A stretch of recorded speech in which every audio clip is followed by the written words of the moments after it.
Well, hey, Fort Wayne, the soccer season, the fall soccer season is upon us. Both high school, college, men's, and women's. We're past, the time of Fort Wayne FC and USL2, and we're on to a new season of soccer. It's fully underway. We've had some great score lines. We've had some competitive games. We've had some pretty lopsided games in the first 2 weeks of high school soccer.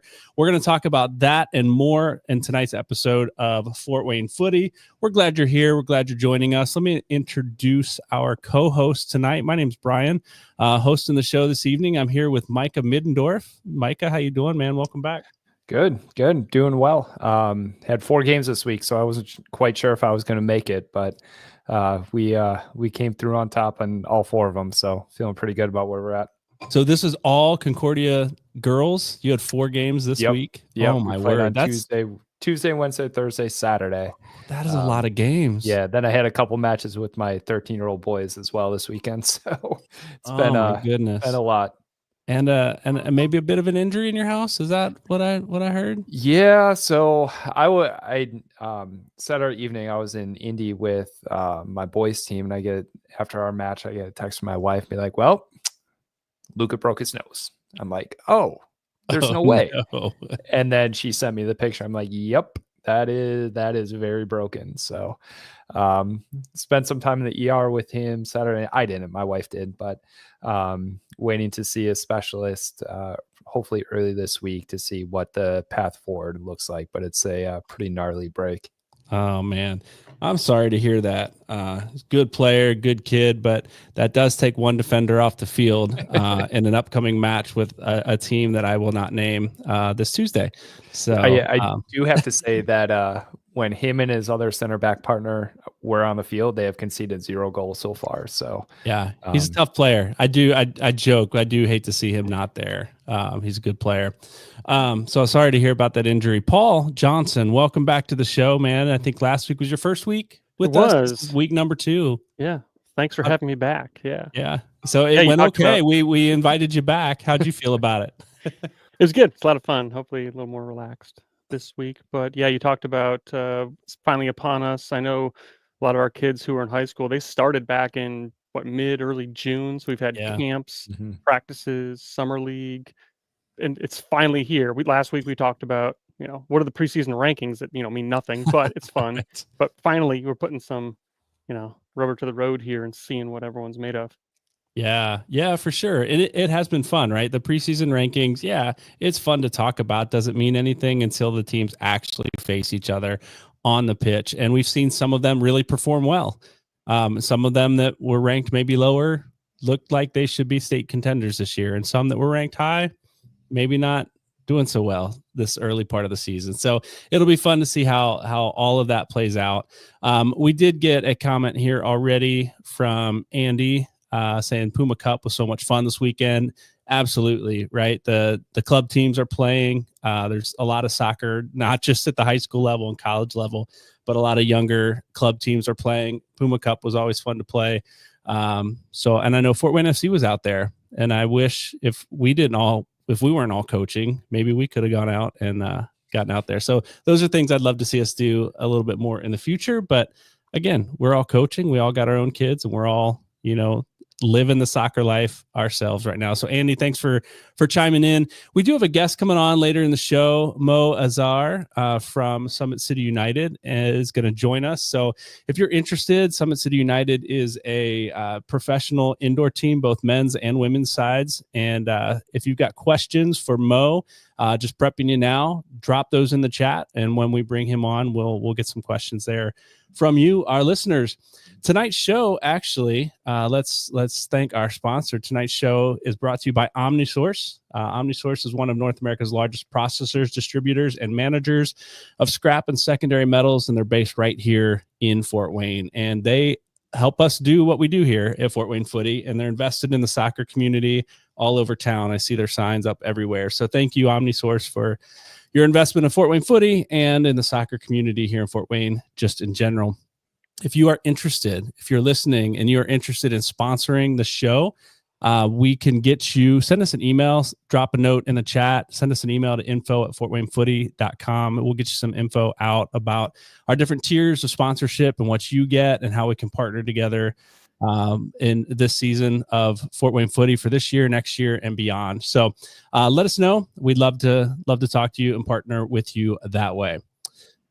Gentlemen, let's talk. We kind of danced around it a little bit. The high school soccer season is upon us. And we've got some competitive games that we've seen so far, both boys and girls, varsity squads, and we've seen some lopsided games, which I want to push pause on those games because we're going to have a conversation about the high school mercy rule at the end of the show tonight. So stick around if you're interested in hearing about that. Maybe you've been on the winning side. Maybe you've not been on the winning side of that mercy rule. We're going to talk about what we love about it and what we hate about it later on in the show. Let's talk about some of these games this week.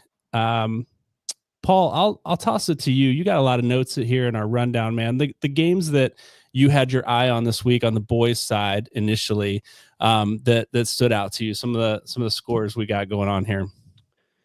Yeah, well, thinking back to last week, we talked about the preseason rankings with Concordia being number one at that list in their respective class, and they're off to a 1-2 start, maybe to their surprise, but there's a lot of competitive boys teams in the city. So we had Bishop Lures took them to a 0-0 tie after extra time. Ended up Lures beat them 4-2 in a shootout. And you had Blackhawk Christian beat them 2-0. So it's just showing where the season rankings may or may not be important, but also that there's a lot of competition that's going on right now. And Blackhawk Christian, like I know, Micah, you can probably speak to Concordia boys a little bit since that's where Luca was playing till the nose break there, but and they haven't conceded a lot of goals as you mentioned. So is the team just not living up to like expectation, or are they just playing tough teams here in Fort Wayne, or things just not rolling? Yeah, I think Lures is incredibly underrated. I think they're much better than what the rankings or whatever says. Like I have to throw some love over to Lures because they definitely impressed me. And Blackhawk they've always had a good team. And Concordia, they're well coached. Kevin Mackey has been there a long time. He's chasing his 300th win. He's on 299. I know I talked to him before the Blackhawk game. Looking forward to that. So hopefully we'll get one over. I think they play Homestead this week. So hopefully that'll be a very memorable match for a couple of reasons. But no, in Concordia, they're well coached. They never, as long as I've been around the school, the boys team has never really conceded a lot of goals. I think they're still trying to find out where their goals are going to come from. They're pretty young in the attack. They lost their leading scorer, Nathan Laban, Max Gearheimer. A lot of seniors graduated in the attack, so they're trying to figure it out. But I mean, they were in a similar spot last year where they didn't have this great record going into the state champion or state tournament, and then they went on this incredible run. So as long as it's like what they say, like defense wins championships. So as long as they continue to hold teams to a 0-0 score line, 1-0 score line, I mean, things can happen. Yeah. Was that the game Andy says he was at? There were 3 or 4 shots off the post or crossbar. Was that game this last week that you were talking about? The Lures match? Yeah. I only caught the second half because I had a match with my girls that day. So Gotcha. I didn't see anything come off the crossbar, but could very well have been. Yeah. Yeah. And you mentioned Homestead. There's a big game Tuesday night, Homestead Concordia boys. And Homestead's been, I help coach there, right? And so we've been a little up and down this season already. With a tie against Northrop, was a good, hard-fought match. Northrop took us, 1-0 earlier in the game, and we had to fight back to get that. And so, it was that was a battle. But we lost to Penn, a good Penn team, 4-1. Lost to a good Concord team on their home field. I almost said turf, but it's not turf. It's actually grass. It's one of the few teams we'll play on actual grass, and it was long. grass. Like the ball didn't move well and it was hard to play in, but no excuses. We lost 2-0 to Homestead, lost 2-0 to a good Concordia team. And then had a really lopsided game in a win against New Haven earlier in the week. And so I think Homestead's finding they're creating chances. It's been difficult to finish those chances. And then a couple mistakes in the back have cost us a couple goals. And that's the way the season has gone so far. It's not for lack of talent. It's not for lack of heart. It's just a matter of putting pieces together. And I just wonder how many other high school teams right now, again, they're 4 games in, are still putting pieces together and figure out the chemistry and that starting lineup to really roll out there. So that's where Homestead is. Blackhawk has been looking good this year. I think there's a game coming up this week, a big game coming up this week. Blackhawk and Carroll should be a fun game to watch later on. On the girls' side then, Paul, I know you've been really invested, and your daughter plays at Homestead, so you're obviously very familiar with what's happening in Homestead, but you've got your eye on what's happening around the city as far as girls soccer. What'd you see this last week? Yeah, and like Micah said, Homestead also had 4 games in 6 days to open up their season, and there's 2 across town who did the same thing. We played Leo early in the week, had a successful result there. Played a really tough Belmont. I think we mercy ruled them Belmont last year, but they came out this year and really big fight. They definitely a defensive posture. I think they played a 5-3-2, and they held this game scoreless until I think the 65th minute. Brayley Morris put one in, Audrey put one in a little after that to make it a 2-0 result. But it was an exciting game. I'm sure that was their first game, and their goalie for that team, Emily Barton. She was great. She was actually one of the Journal-Gazette's top 5 to watch going into the season, and I think she proved that. And she did a really good job despite being peppered pretty good by Homestead. But I don't think Belmont gets as much respect as what they should. They're always top of their conference. I know they've won sectionals probably like 8 years running. Beat us in the regional semis last year. Very, very good squad, and there's some very good players. Ani Kroekeberg, I can't pronounce her name. I apologize to all the viewers out there. Very good player. Goalkeeper's good, and somehow they just run out with these like incredible athletes that their coaches are able to turn them into really good soccer players. So, and I always enjoy Belmont. We have Belmont coming up in think next week. Always looking forward to that one. Yeah. Along with that, we had several other girls teams that had 3 or 4 games, and undefeated. Like Blackhawk Christian went 4-0. They have a pretty strong lineup there. Leininger was 7 goals already. Becca Glennon, she was injured last year. She's coming back as a senior, and she's just a good leader on that team. Carroll girls 3-0-1. I know they could be 4-0. I actually watched part of their game at the St. Joe Invite this past weekend. They could have been up 1-0, but there was an offside call that brought it back. So lots of competitive teams, and of course Concordia. I don't want to fail to mention Concordia also 4-0 if I'm correct. Yep. 4-0. Tried. Yeah, I don't want to talk about my team too much. I want to make sure we open up to everyone else. But yeah, 4-0. We're doing well. But we have a big span of matches coming up. Next 4 matches we have Northrop, who's good. Some of the best players in the area are playing there with Nori and Ellie Diaz. Then we have Dwanger. Then we have Belmont and Leo coming up. So those are 4 of the better teams in the area. So tell my girls as we look at this, like these are the matches we want, right? Like we look forward to these matches. So hopefully we'll have some good results and we'll play well. Is it true Corey Brown with 11 goals already on the season? Yep. Oh my goodness. Yep. She is a different sort of player. She is so much fun to watch, and she's such a good kid. We've asked her to play more, a little bit of a deeper role, so try to facilitate more. But she still finds herself in really good scoring positions. So, I have no doubt that she'll be able to keep this scoring run for the rest of the season. Yeah. Great player.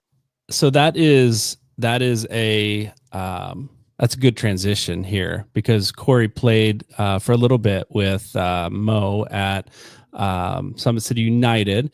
So we'll transition. We'll bring Mo in here in a second. I did want to throw this comment up here from Christina. She says it's unfortunate that Autumn is MIA and has been fired again. Not true.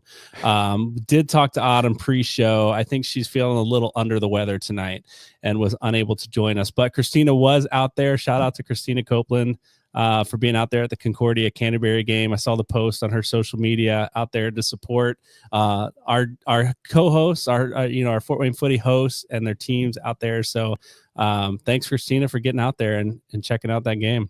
Yeah, thank you so much, Christina. I really appreciate your support and coming out to watch us. Yeah. We're going to bring Mo on here. Give me a second. And there we go. Mo Azhar, how you doing tonight, man? Not too bad. How are you guys? All good. All good. Thanks for joining us.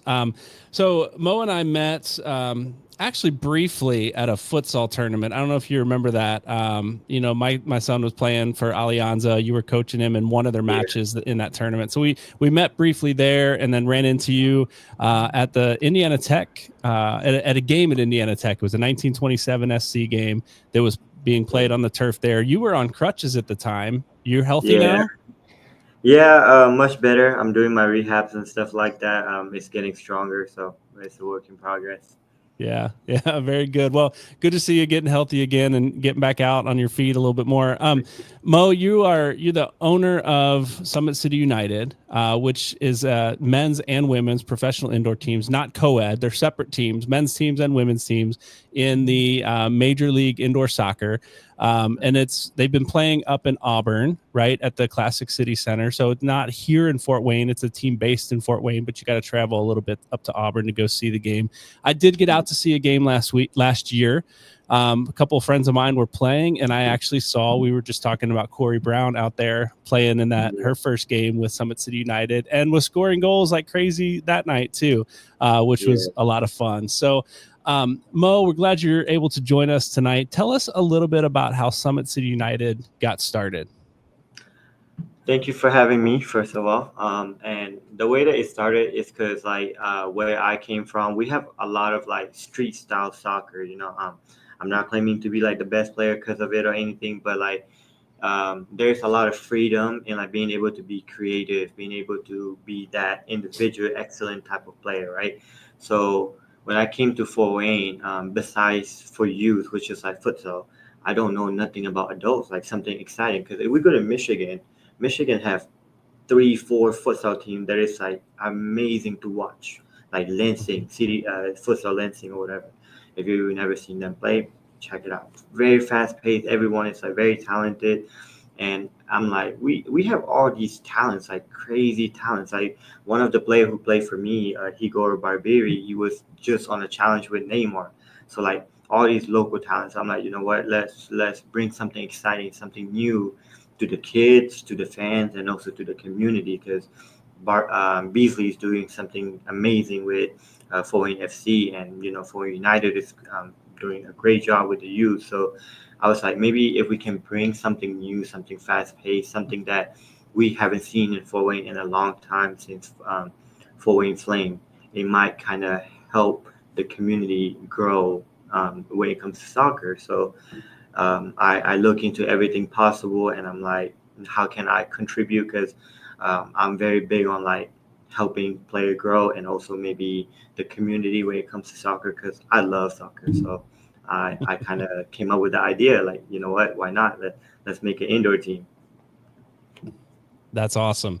And it's both men's and women's teams, right? And so last year was your first season in the Major League Indoor Soccer. How did that first season go? Was it as you expected? Was it a little bit more successful? I think even the women's side finished pretty high up for their first season. Yeah.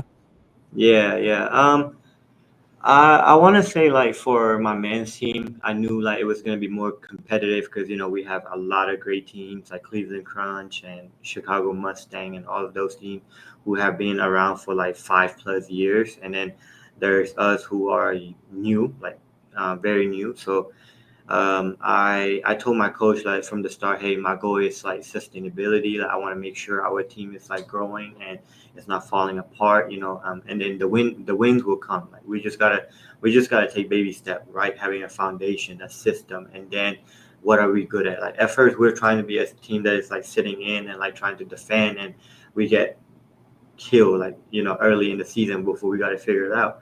But going in, we found out like our specialty for the men, for example, like which is what we call Summit City Press now.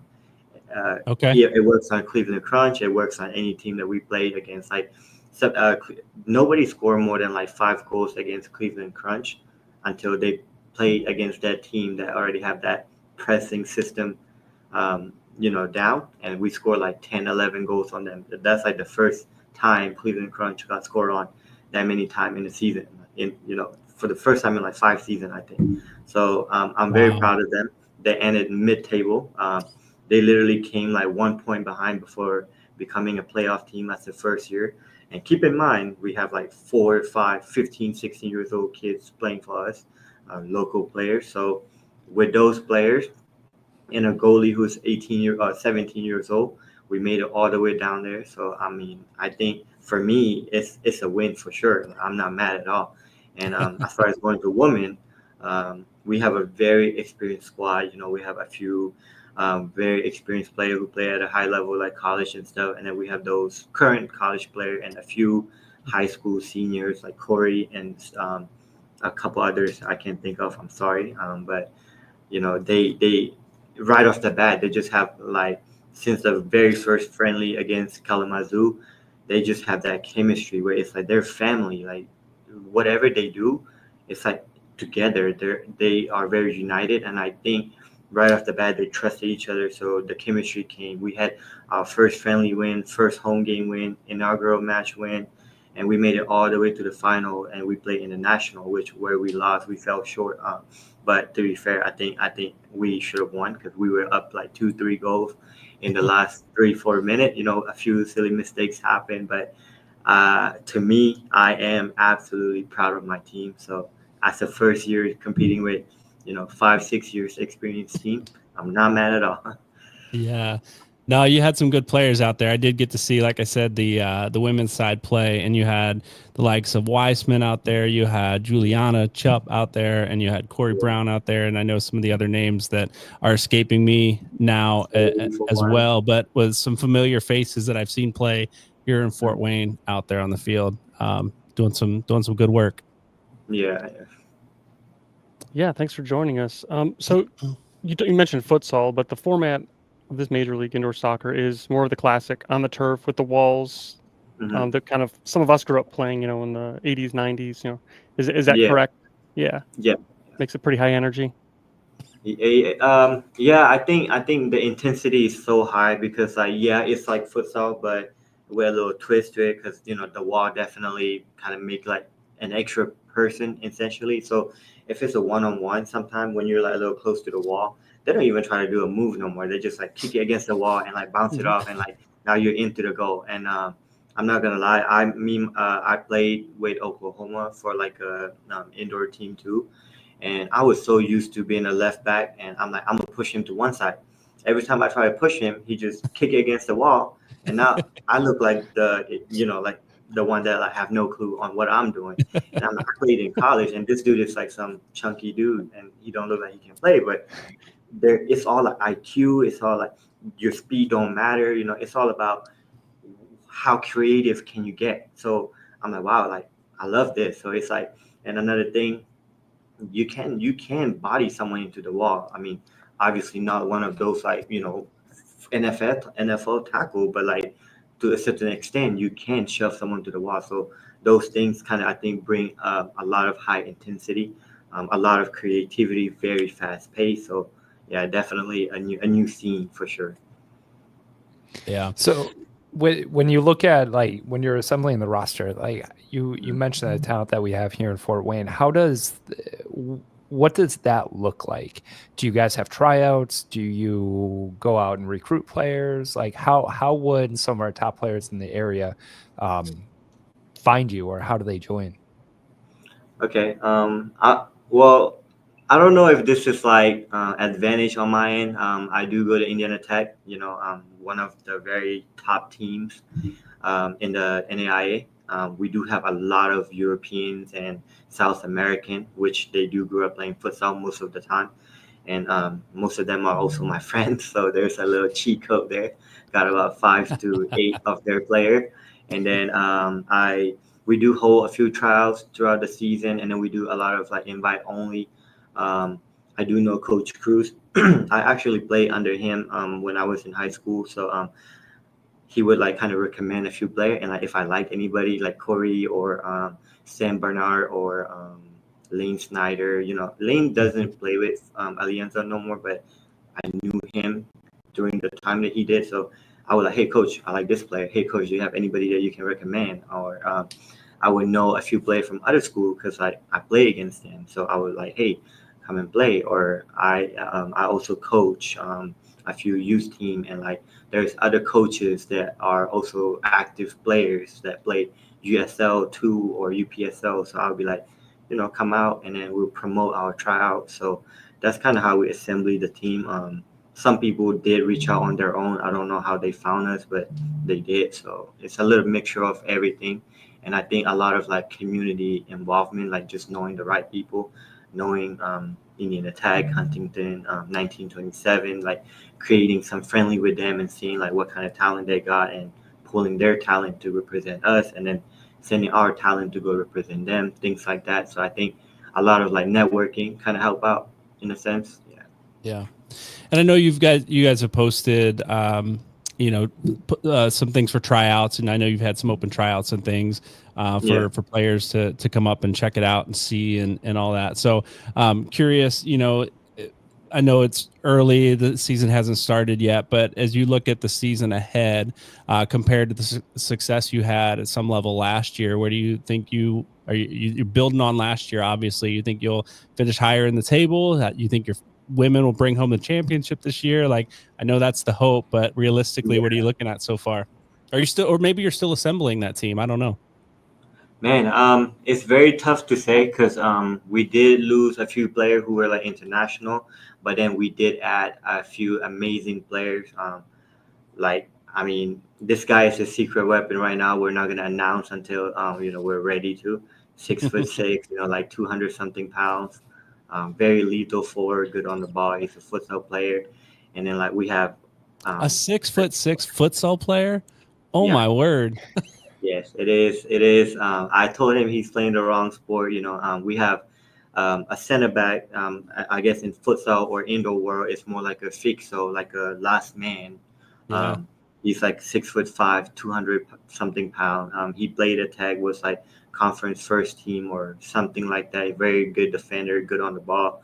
He's coming back. So we do have almost all our players back, plus a few new talents that are like top tier that play for like Guatemalan national team and like or representing United States at a high level and things like that. So the team is looking way better with also experience from last year and a few more very experienced high level players that already played college and some USL 2 and USL 1. So the team do look better. I don't want to say we're gonna end higher or lower because I don't want to jinx it or like I'm too egotistic or anything like that. But I am very excited. I think our team is definitely better. Coach Sam is constantly working. Like this man is, I'm telling you, like this man is always working to, hey, what do you think about this? What do you think about this? Like he's already planning friendlies with City Futsal, which is the team I just mentioned. He's setting up some friendly with Milwaukee Wave from MASL. He's setting it up with Baltimore Blast, like a few other teams. So he's already planning his whole year out with Summit City. And I'm like, okay, you do your thing. Like, just let me know what you need. Because, I can't even keep up with him. And it's like something I started, So, yeah. And as far as women's go, we are still building the team for women. We had a pretty great run. We did get a new coach. Our previous coach just kind of had to leave due to like conflicts of interest, just because he kind of have a different vision. Like he just want to do it for like one more season, while we want someone for like the long term. And we found someone that is like in the community and known by all the players. Homestead coach. Her name is Hope Castillo. So she's like someone that we wanted to work with. So we decided like we will bring her in for the long run. So right now, I think we have about 14, 15 players. We're trying to fill about another 8 to 9 players. Okay. Nice. Nice. What, so give us a sense of, I know I've been to a match before, but for those who are listening, who are interested in coming out to a Summit City United match, what's the atmosphere like? What are they going to experience? What are they going to see and feel and hear and all the sights and sounds of a professional indoor soccer game?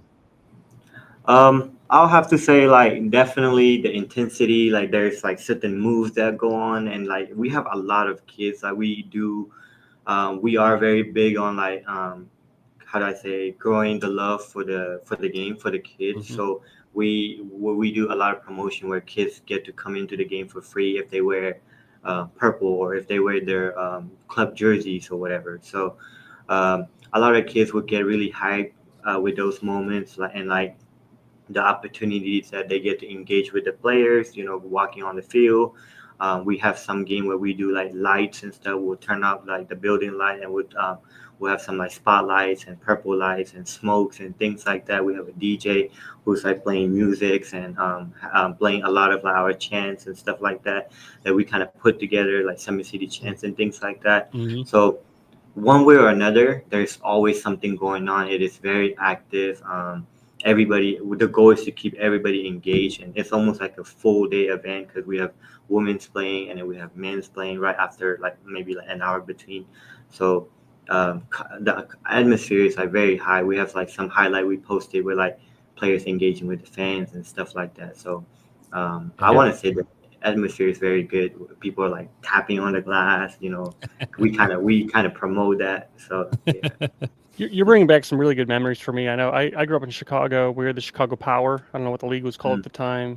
They started in the late 80s, ended mid 90s. But some of my best memories as a young soccer player were going to those indoor soccer games. Like you said, high energy. We would stay afterward and get our jackets or whatever, balls assigned by the players. And it was just a fun family atmosphere and something to do also during the wintertime when outdoor sports weren't really going on. So that's awesome.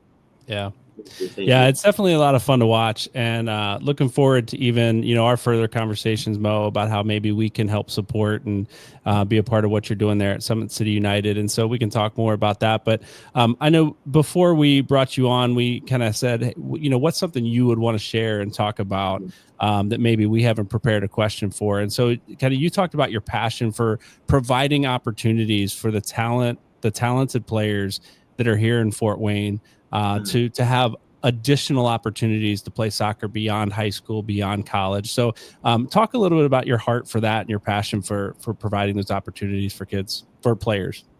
So my biggest thing is like come out and like come in, come to a training, come to a practice, a tryout. Because originally we were only going to do one team for men's, but we had like such a huge number of people that wants to play. So we ended up making 2 teams, which is like first team and second team. But essentially, if we see any talent from the second team, we'll bring them up to the first team. But the second team is like the development team where we will get them a lot of friendlies. We'll put them in like a second division, and then they get a lot of play time. And when we feel like they're ready, we bring them up to the first team. So the goal is still to get you where you want to be with your soccer career. So I think my biggest message is like come out, come try out, because I feel like we always have room. And I think sometimes we are, instead of like putting ourselves out there, we're so like closed off, like we're staying in our bubble, like instead of trying new things, because you never know what you might bring that you yourself don't see, but a coach will see. I feel like you're thinking, maybe I'm not technical on the ball, but then you're like one of the fittest player on the field or one of the best defender or whatever the case may be. So I feel like if you don't put yourself out there, you will never really know what you're capable of. So I think coming out, just reaching out, we will always respond. We're actively working, whether it is weekday, weekend, whatever the case may be. So feel free to reach out. I think that's like my biggest message. Awesome. Well, Mo, thanks, man, for joining us here on this episode of Fort Wayne Footy. If people are looking for information about Summit City United, where's the best place for them to find it? We do have our website. It's literally called summitcityunited.com. And then we have Instagram, Summit City United, men's and women's. If you need anything, like, you are more than welcome to reach out to us on our Instagram, or we do have our emails on our Instagram too. So you could reach out to us that way, or through our website. We do have like a little submission form that you can do, and we'll reach out and contact you. So yeah. Fantastic. Well, Mo, thanks for being on. Like I said, look forward to seeing how we can help support and be part of what you're doing at Summit City United. I know we talked to Sam about possibly coming on the show at some point, Coach Sam Peck, and then even Hope down the road as we, you guys get closer to the season. Would love to have, you guys featured a little bit here more on the show. So thanks for joining us. Thanks for what you do for the soccer community in Fort Wayne. And you have a great night, man. Thanks for joining us. you guys too. Thank you so much for having me. Thank you, For Mo. sure. Thanks. All right. What'd you guys learn about indoor soccer in Fort Wayne? Like this could be pretty exciting stuff. I think I'm with Paul, when I was growing up in Milwaukee, I remember going to the Milwaukee Wave games and The Wave. And yeah, absolutely. I mean, I think my family had season tickets at one point too, where it's such a cool atmosphere. I'm excited. I'm definitely going to make it out to some matches this year. Yeah. They're fun to watch, man. They really are. And, one of my favorite memories growing up was an indoor game in Cincinnati. I don't know if we had the Cincinnati Silverbacks for a while. And I don't know if it was that, like, Cincinnati had several teams kind of come and go over the years. But I think it was an exhibition indoor match at the arena downtown Cincinnati. And I watched the first part of it. And then we spotted Anthony Munoz, the Bengals offensive lineman, like Hall of Famer, like in the stands across the way.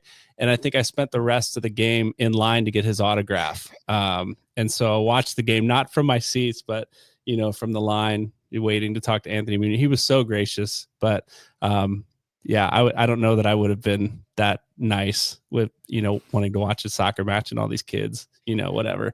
He was so good. That's one of my favorite memories of indoor soccer when I was growing up. My other favorite memory was playing. Did you guys play indoor with the walls? And Oh yeah, that's all there was. Oh yeah. okay. Yeah. So we didn't have futsal growing up. It didn't My favorite memory was, in high school playing, we assembled a team and we were pretty good, and we would get up on teams and then we would like just stop playing defense. Like we would literally stop at the half line and let the team go at our goalkeeper. It wasn't me at the time, thankfully. And just a ton of fun. And, we were called all sorts of nasty names by our teammate at that point. But yeah, I love the indoor game. It's a totally different game to watch. So get out, check out Summit City United up there at Classic City Center in Auburn. A lot of good stuff happening up there. We didn't fail to mention, we haven't talked about college or Fort Wayne FC yet, but I think it's important to note, news broke this week that Thiago Diaz from Indiana Tech Soccer and from Fort Wayne FC was the player of the year for the Valley Division in all of USL2 and all of the Valley Division. So congrats to Thiago, who was a guest on our show, had an outstanding season as a captain for Fort Wayne FC, and I look forward to his ongoing career. Guys, we said earlier in the show, we had some lopsided high school games this last week. We had an 11-0 match. We had a 9-0 match, a couple other 9 and 10-0 matches, and a couple that were close. They were the 7-0, 8-0 matches, right? There's a thing called a mercy rule in high school soccer that I want to have a little bit of a conversation about with you guys as parent, as coach, and, all of us are parents and coaches at some level, and we've maybe been on both sides of this mercy rule in high school soccer. Here's what it states. The Indiana High School Athletic Association, the IHSAA, they implemented this rule in the 2021-2022 season, that if a team, this was new to me, this first part of it, if a team establishes a 5-goal lead at any point in the second half, it's a running clock. So the clock never stops for injury or for anything. It's just a running clock. But if a team gets a 9-goal advantage with 20 minutes remaining in the second half, the game is over. They stop the game. We've had a few of those, like I said, just this week. I think there were 3 boys games and 2 girls games last week in the Fort Wayne area that ended due to the mercy rule, and 3 or 4 others that were either 8-0 or 7-0 that they were really close. People love this rule. Some people hate this rule. Nobody loves a lopsided game, right? So I'll just toss it out to you guys as parents, coaches, watching the fans of the game. How do you feel about this mercy rule? I'm in favor of it. I look at it this way and I've been on both sides of it, right? I've lost big, I've won big. And there comes a point in the game from a developmental standpoint where you just don't learn anything. If you're on the winning side of the mercy rule, you can probably get away and start developing some really bad habits that as a coach, I try to coach out of my players just because they're so much better than the team that they're playing that they don't have to concentrate on the details, or they don't have to recover as fast, or their first touch isn't as clean. So, and the other side of it is like an injury standpoint, you don't want to have any sort of injury or anyone get hurt when you're winning 8-0, 9-0, 10-0. At some point it's let's get out of here. We'll live to see another day, whether you're on the winning side or the losing side. Yeah. Paul? Yeah, I think it feels similarly. So at a minimum, you're going to play a 60-minute game, right? 40-minute halves. So you're going to at least go 20 minutes into that second half. What you can do with those 60 minutes or whatever's left, if you're really up, is it gives you maybe a chance for some players who don't get as much play time, maybe get some JV players who flex in, maybe just working on something that you could try to make productive out of the remaining minutes of the game. But like Mike has said, that you reach a certain point where, there's a reason the game is lopsided, because there's a mismatch, and it's not going to be productive, from either side. And I think they call it the mercy rule because it's probably just the merciful thing to do, and not play the last 20 minutes or whatever time's left. Yeah. I've watched and been on both sides of this rule, right? So 2 years ago, the JV squad was at Homestead, was mercy ruled by Carmel, and we were the 5th team that they did that to all season. And we had a good JV squad that year. It was just, that's how much better the level was with Carmel. I remember it very distinctly because my son came in with like 21 minutes left in the half, and he stepped on the field. Carmel got a free kick. They scored and the game was over. And he was like, I just got in the game. Right. And so, you have moments like that. And then, again, just this last week in a lopsided game, Homestead beat New Haven. And, so maybe the question is, let me back up. Let me just share, I think this is a good rule. I don't love seeing lopsided games. I think maybe games should be scheduled maybe more competitively. Maybe they don't have a choice. I don't know how high schools and the contracts that they have with schools that they line up. It's not like college football where you schedule like the lowest teams you can, right? And just run the score up. And then, then you play your competitive matches later in the game. I know it's not like that. I don't ever want to see it become like that. But I do want to see competitive soccer, right? And my son played on a team that was in a tournament that they were put in a division they shouldn't have been in a few years ago, and there was no mercy rule. And they played a game and won 18-0. Just to kind of say to the tournament organizers, you did this to us. We could have won your top division and you didn't want us to. Right. And so they put us in a lower. And anyway, I don't know how I feel about that either. That's a little bit, excessive, but at the same time, I want to see competitive soccer. Nobody likes, there's nothing to learn, right? In a game like that, if you're the winning team or the losing team, it's hard to, as a losing team, you're just demoralized, right? You're not even thinking about playing the game. You're thinking about just getting done with the game. Or potentially, have you guys seen people get frustrated at the end of soccer matches and go into tackles a little bit harder than they should? Or, it's a good opportunity for people to get hurt at that point. as well. So I know nobody likes to win or lose at that point, but I know there's other options, and I'll throw it to you guys too as coaches. Does a game have to get to that level? Do you put your JV squad in earlier? Do you put in, boundaries of like you get 10 passes or you can't score unless it's a cross, right? How do you avoid getting there, or is it even worth it? Just finish the game and get out. Yeah, I had a game recently where we're up 7-0 at halftime.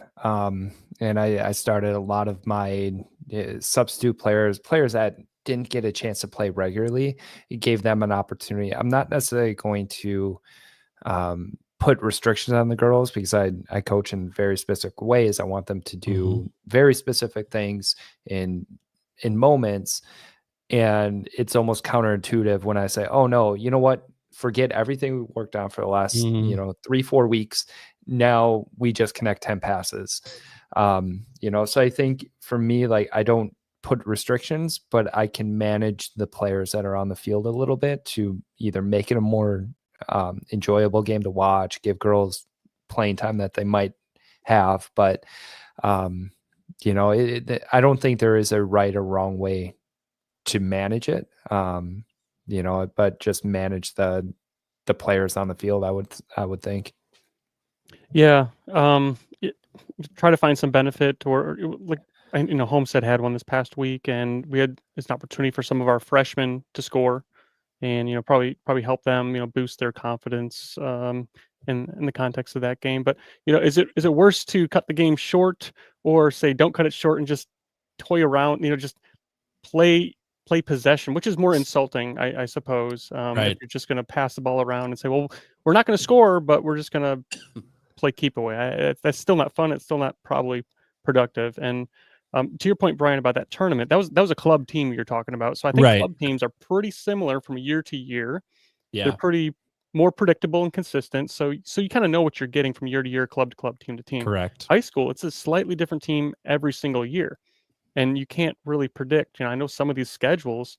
I know Homestead's last year is almost identical to this year. So I don't know how much consideration they take into, the current state of the matchups. Luckily, Homestead and Carroll, they're not in the conference, and I think, that's probably for a good reason. We get to schedule games, outside of Fort Wayne, get the competition we like. We still play several games inside of Fort Wayne, but yeah, there's probably a reason they're not in the conference right now. Just it wasn't very productive.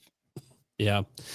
I watched a middle school game a year or two ago, middle school boys, and it was like this. It was lopsided. And the coach from the losing squad went in initially and just said, we know we're probably going to get scored on a lot.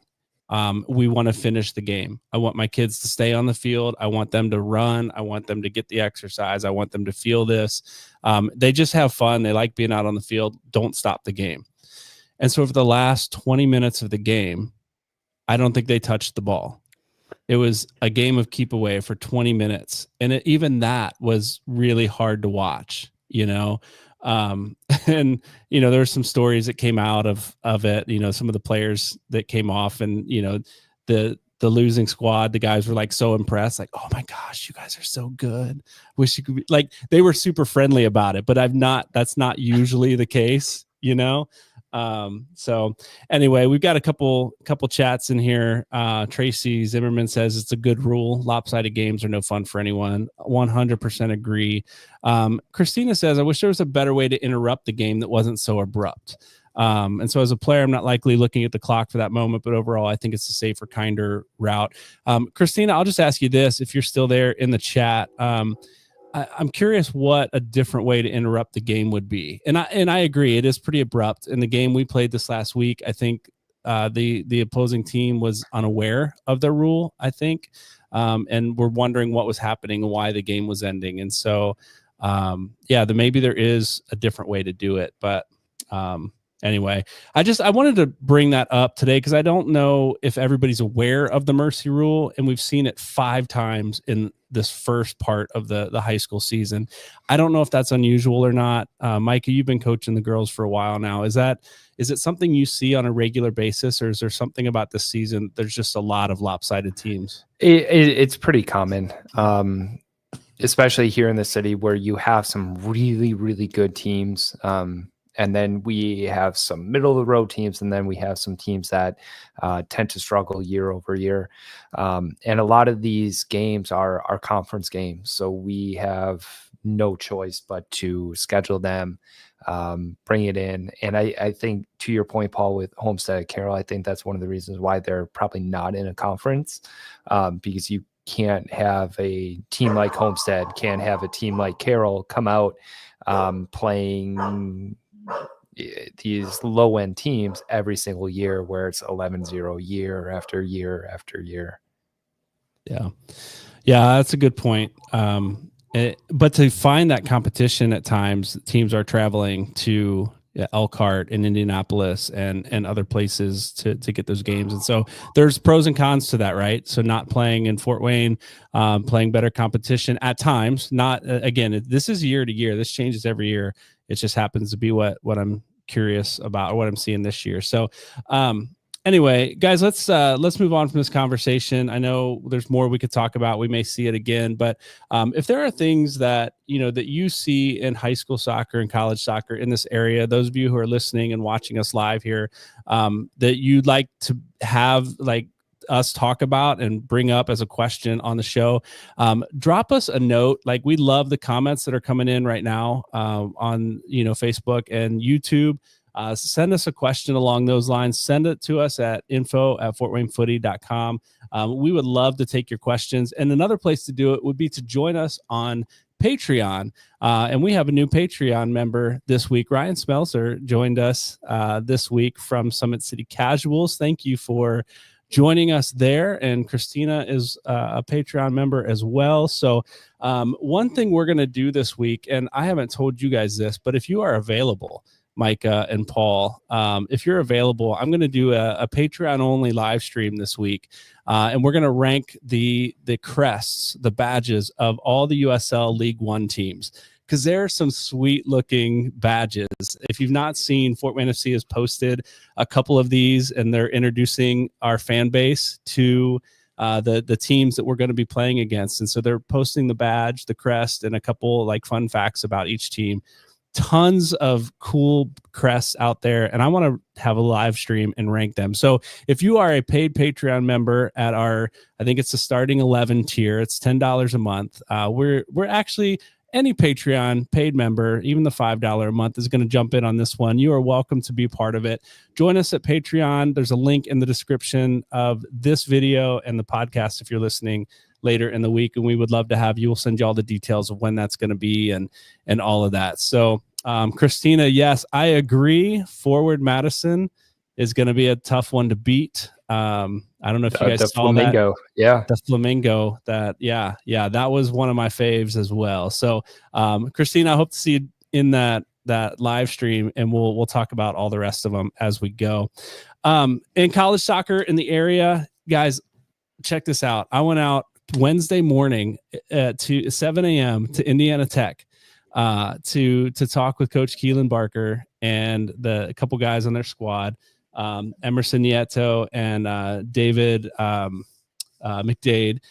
And they were on their way after training session to Iowa to play William Penn, the number 2 ranked NAIA team in the country. And they brought home a 2-1 win, which was pretty awesome. Indiana Tech plays crosstown rival, University of St. Francis, this week on Tuesday night at 6:00. So if you don't have a high school game you're tuned into, you're looking to go check out, head on over to Indiana Tech for the University of St. Francis versus Indiana Tech match. That's on the men's side. Paul, you've seen a couple college games here recently, and you've been, I think you've got plans to go see some more. Yeah. Well, I watched one online. I don't know if it was Wednesday or Thursday, but we talk about just the accessibility of so much you can watch online one way or another. And I heard that St. Francis women's team, NAIA, had their season debut out at Defiance College. So they had a live stream on the YouTube, so I popped it on, and it's cool because you see St. Francis is mostly girls from Fort Wayne. You have Grace Hine, Harkin Ryder, and all those other girls. we even had someone on the Defiance side for Audrey Johnson, not related to my Audrey Johnson, but Audrey Johnson starting as a freshman, for Defiance. So that's really cool. And even a couple of Concordia graduates. I think there's a freshman that had like a hat trick off the bench and 2 goals. So it's just a lot of fun. All different levels and girls playing from Fort Wayne. You get to watch them and just see how they're doing. Yeah, I love the St. Francis that it's so many local players.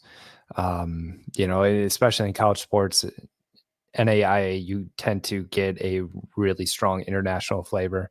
So I love what Newber's doing over there. We're pulling in the local kids, giving them an opportunity. And you mentioned the Concordia grads, Reagan Mattel.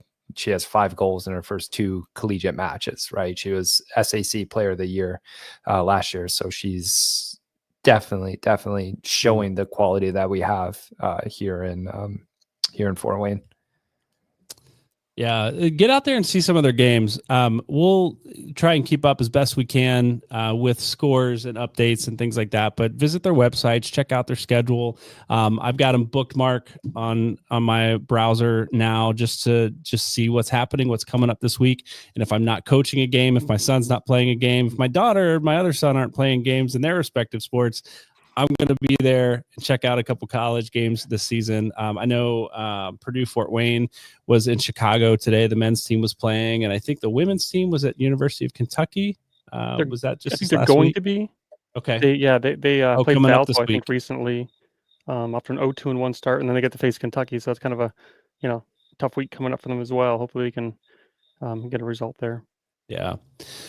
Well, lots of good soccer on the high school field, on the college field here in Fort Wayne. Get out. Let us know what games you're going to. We'd love to, if we get out to the same games, we'd love to stop and say hello. And we are going to be featuring some of our college teams, especially if we can get to more of our high school games. We would love to do that as well. But we were trying to set up some interviews with our, University of St. Francis coaches and Huntington University coaches, PFW coaches. And so hopefully you get to know their teams, their coaches, or players a little bit more. So when you get out there, you know who you're cheering for, you've heard a little bit of their stories, and you know what's going on there. I want to transition us, guys, to our extra time segment here. Paul was at a game this last week where there were some fans that had some noisemakers. And we've all been to those games. I'm not singling this game out, but we've all been to those games where fans have, the vuvuzelas. Do you remember the vuvuzelas in the World Cup a few years ago? South African World Cup. South Africa World Cup. I loved them. I wasn't in the stadium, but I loved the hum. I loved the passion of the fans, whether they were watching the game or not.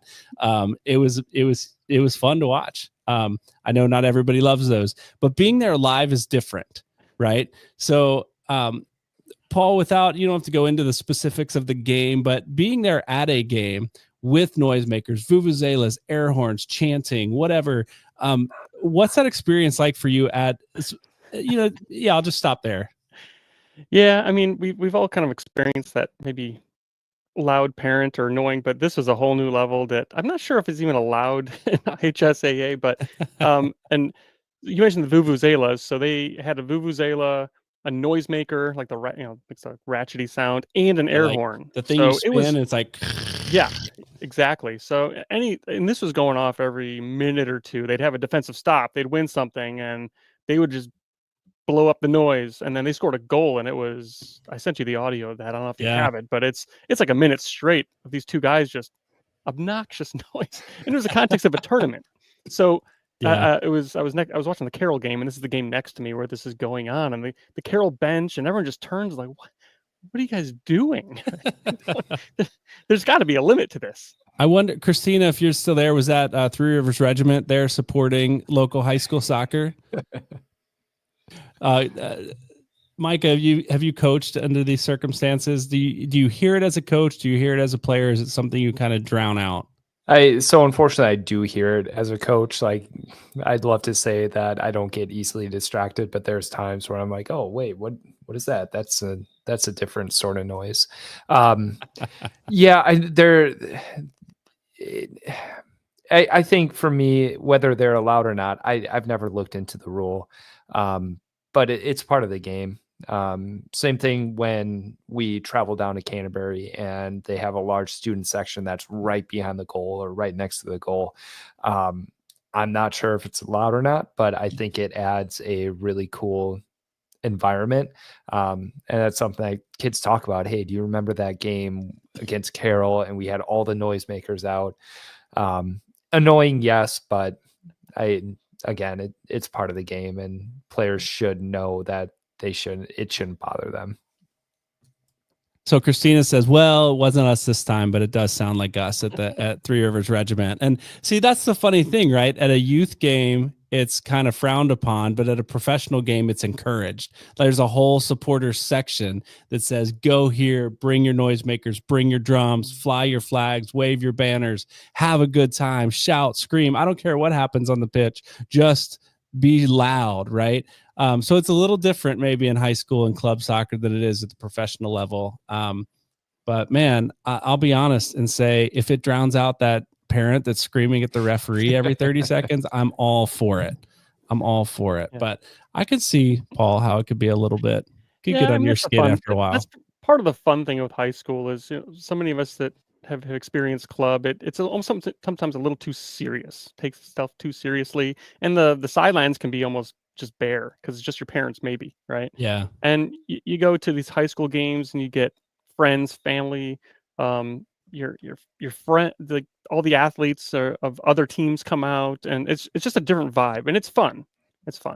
Yeah, no doubt. Well, hey guys, thanks for joining us. Thanks for joining me here on Fort Wayne Footy tonight. Thanks for joining us in the chat. Those of you who have been a part of it, we really enjoy seeing your comments come through and being able to interact with you in that way. Keep those coming in future episodes. We love seeing you there, and we love interacting with you. And again, join us if you're interested. Join us on Patreon. It's a way to support the show. We do have a free tier if you want to just kind of check it out and see what it's like over there. There are a few things out there that are free. We do a $5 and $10 a month tiers if you like to support what we do. And I'll tell you, one of our goals, one of the ways we're going to be using those funds is to buy some additional equipment so we can do live in-person shows and in front of audiences. So we need some additional equipment to be able to do that. And so again, your support over there is really helpful to us in being able to bring you more of the content that you want to see and to be in more places with you live and in person for new episodes of Fort Wayne Footy. So thanks for joining us. If you're over there on Patreon, look for the information about that stream later this week, where we're ranking the crests from top to bottom in USL League One that we're going to see next year as Fort Wayne FC enters the division. Thanks for joining us. We'll see you next